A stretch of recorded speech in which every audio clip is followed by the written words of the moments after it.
When I was about 11 or 12 years old, I saw a Coldplay concert on YouTube, and I watched it. And my dad came up at one point, sitting next to me, and I looked up at him and I just said, "This is what I want to do. Like, this is what I want to do." And he said, "Every kid your age wants to be famous, be a big rock star." And I said, "No, I really want to do this."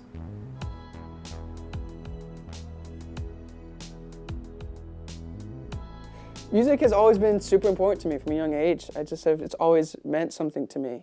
I was in preschool when I saw my first concert. I saw the Goo Goo Dolls. And my dad picked me up on his shoulders and took me right up to the front. And it was magical to me. Music has just always had a lot of meaning to me. I was in 5th grade, and I played at a talent show where there was a Rob Thomas song, and I played the track and just played guitar over it for all these people, and I felt more myself and more fun and happier than I just ever been. It was always such a natural thing for me. I never second-guessed it. It wasn't about anything except that I loved it and I had to do it. It was a way of understanding myself, it was a way of dealing with my emotions and the way I was experiencing the world, and it was a way of doing something that meant something to me. And then sometime around middle school or high school, I got this sense that I was wasting time, that it was like the idea of doing music professionally, the idea of doing music as a career was just absurd. It was dumb, it was stupid, it was childish, and it was time for me to grow up. End of sophomore year of high school, I got saved. Like, my whole life changed, encountering the reality of God for my own life. And I just wanted to, I just want to know all about God. If this is real, I am going to know this with my whole life. I started going to this amazing church. I was hanging out with these great people, and they saw that I had this passion for knowing God, and so they would say that just like, you are supposed to even be in ministry, like you have a call to ministry on your life, because I was so hungry for knowing God, and I just believed it. It was the first time someone believed in me for something, and so I was just like, yeah, I'll take that. And this idea of music was just sort of a distant memory. It wasn't even relative in my life anymore.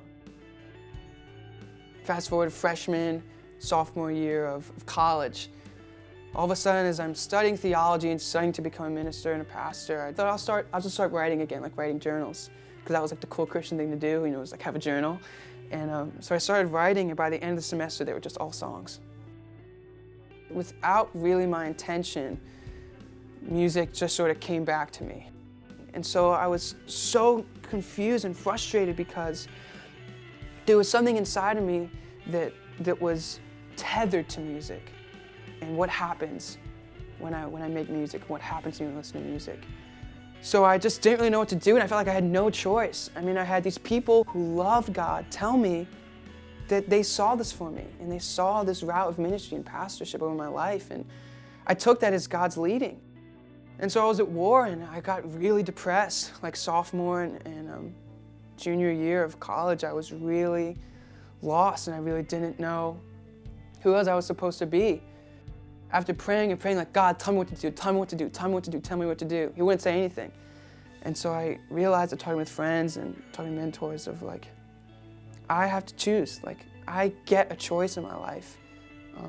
Maybe the validity of this dream in me and this attachment to music was actually from God the whole time. Like, maybe this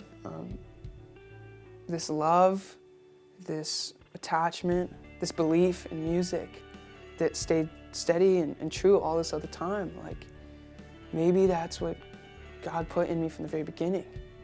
Maybe that really was me. Maybe that was the best of Diego. And I started working on my own demos in GarageBand, and I started writing my own stuff and creating these songs that I wasn't showing anybody. It was just for myself again. And it was the most exciting time of my life. Eventually I realized that I had to do this. It's just time to make a risk. It's just time to go for this. So I did. Throughout the process, I had a couple songs, and I wanted to get them recorded. So I talked to Tom Mangione, because he was the best guy I knew. And I just said, hey, could we record some songs together? Could you help me produce this? He was like, yeah, love it, totally. As we got through the summer, I realized I don't want to do this by myself. I want to do this with other people. And at one point he said, what if we just like started a band? He said, what if instead of just doing all this solo stuff, we just did a band? I was like, yeah, okay. Like, it was just kind of like, yeah, okay, this makes way more sense than the whole solo artist thing just for who Diego is. It was almost the same way of like when you're a kid and you just like see somebody with a toy that you want to play with, you just go up to that kid and you're just like, let's play together. That's kind of how it went with me and Diego. He just was like, there's really, for me, I want you in on this project. And I said, okay, I'm in. They were both in. I was like, great, I got Tom and Zach. It's like, we're set, but I need a drummer. But then I remembered Ethan, and he and I hadn't talked for years. I was at Starbucks at work, and Diego texted me and said, do you still play drums? And he did, and so I knew. I was like, he's in. All right, that's it. This is the band. We went for it. When I saw that it was starting to work, my brain was just like, I can only step on the accelerator here. There's like, so I just went for it. I mean, I haven't had sleep for the past 6 months because of how much I believe and dream for this music and dream for this band.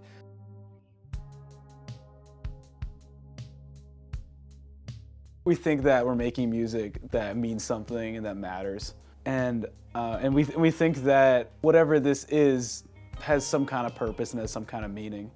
And I think a big part of just the project is just like kind of acknowledging the fact that things feel meaningless more often than they don't, but asserting that there's got to be something there sometimes, even when it feels like there isn't. I believe in this so much that I don't need anyone's insights anymore. I just don't need any condescending insight. I just want to make music with the guys who are my best friends for the rest of my life. This is romantic relevance of making music that we believe in, and I believe we've already made it as a band because we're showing up to do something we all believe in and we all love. So now it's just a matter of time for the world to realize that we've made it, that we're everything they wanted to be listening to.